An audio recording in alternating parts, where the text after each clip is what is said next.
My distinguished fellow shareholders, it gives me great pleasure to present the 2016 Fbnh Holdings financial results to you.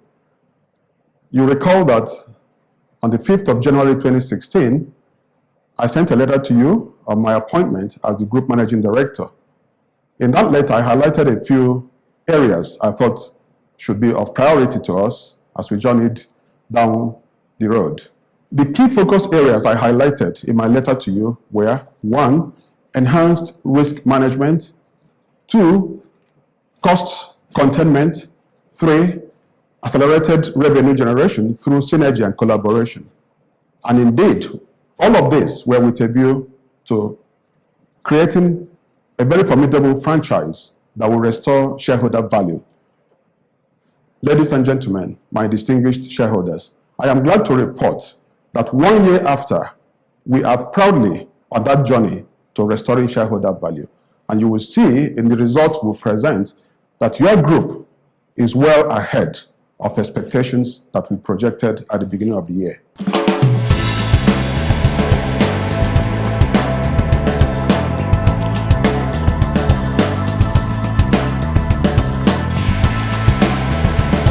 Our approach was three-pronged.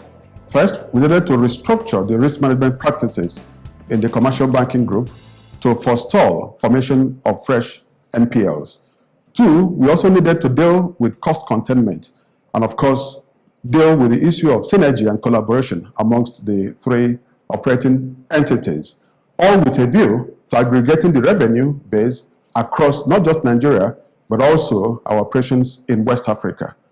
We are happy that today the results of the collaboration we initiated in 2016 are beginning to yield dividends, as you will see in the numbers. On the global scene, we had the influence of America, which obviously affected Nigeria being a major trading partner of ours. And also we saw an unprecedented crisis in Nigeria, particularly at the economic level, where unemployment, rising inflation, and currency crisis affected major economic activities in the country. We saw a high level of volatility in foreign currency markets, and also saw that many of the operating companies faced challenges in those sectors arising from the macro issues that we had to deal with in 2016.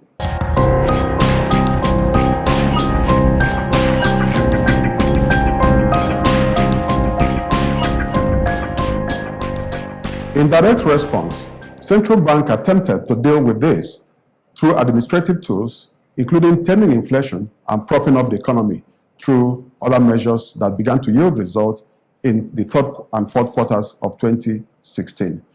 Now, we also saw a response from government on the fiscal side, which attempted to basically spend its way out of the recession. 3 consecutive quarters of negative growth resulted in recession, and the government made a bold statement that it was going to deal with it through spend and also containing the unemployment that had then gone to very high levels. We saw a direct impact of this in our operations across the 3 operating units, and we also had to deal accordingly with the issues because of the impact it was going to have on our operations. Now, we are happy to report that from 3rd quarter and the 4th quarter of 2016, we saw an improvement in our earnings, which clearly drew from the responses that government gave to the issues at hand.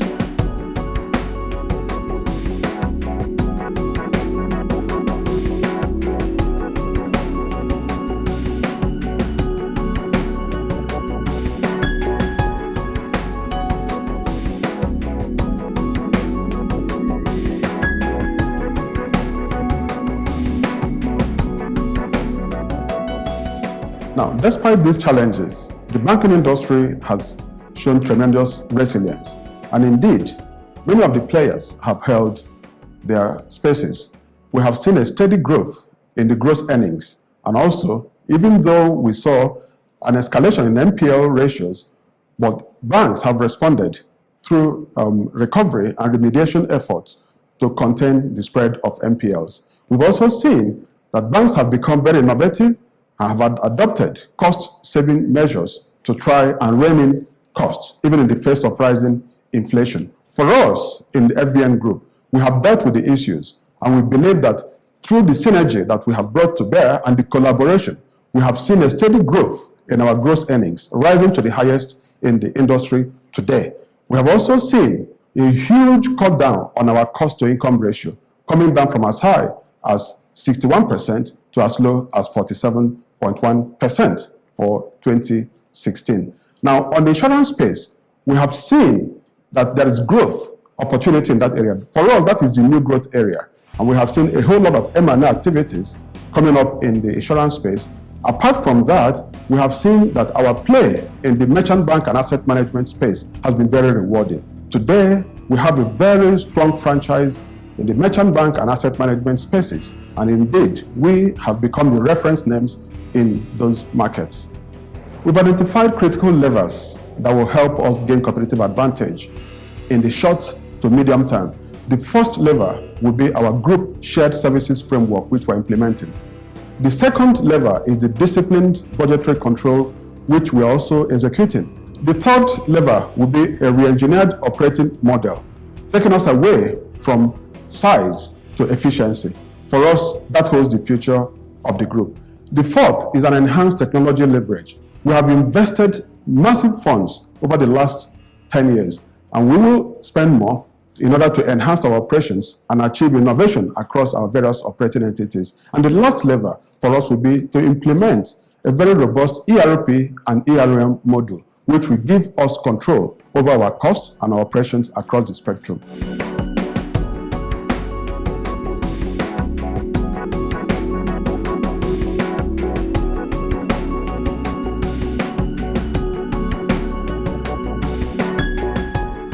I am delighted to confirm to you that the benefits of investing in merchant bank and asset management, which you approved in 2015, has begun to yield dividends.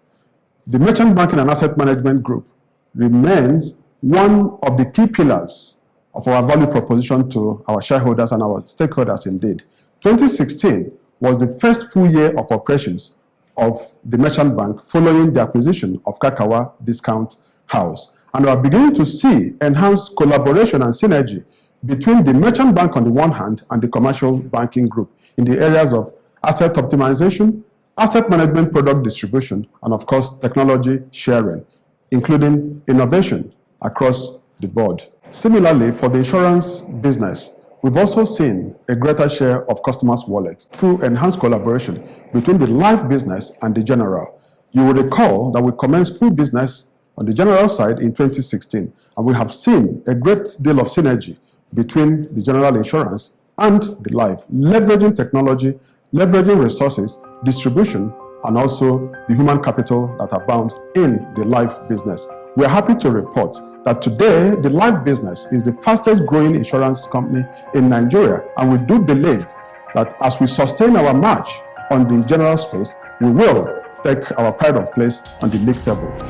Overall, the path to repositioning Fbnh Holdings has demanded 1. Razor-sharp execution discipline, hard work, dedication, and an unwavering commitment to the cause. We believe we have the workforce, we believe we have the passion, and we believe we have the drive and the ability and the capacity to execute this mandate. As the Group Managing Director of Fbnh Holdings, my greatest responsibility is to hold firmly the compass and help the group to navigate the murky waters towards the desired outcome.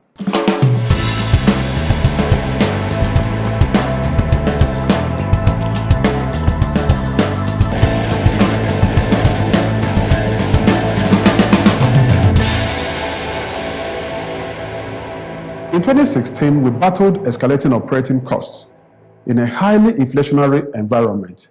We also sought to grow our income in a recessionary environment. We excelled on both grounds. In all of this, we have shown resilience. We have shown dedication to the grand agenda, which ensured that we surmounted the challenges that we faced in 2016. Our commitment is strong.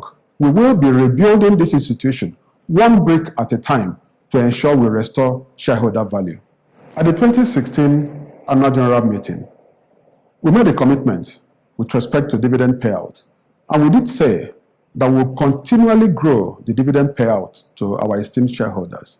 This demonstrates our commitment to these shareholders that have shown tremendous loyalty and also commitment to the cause. We do believe that on this journey that we are in together, we will continually pay dividends on a year-on-year basis that will compensate for the sacrifice that our shareholders have made over the years.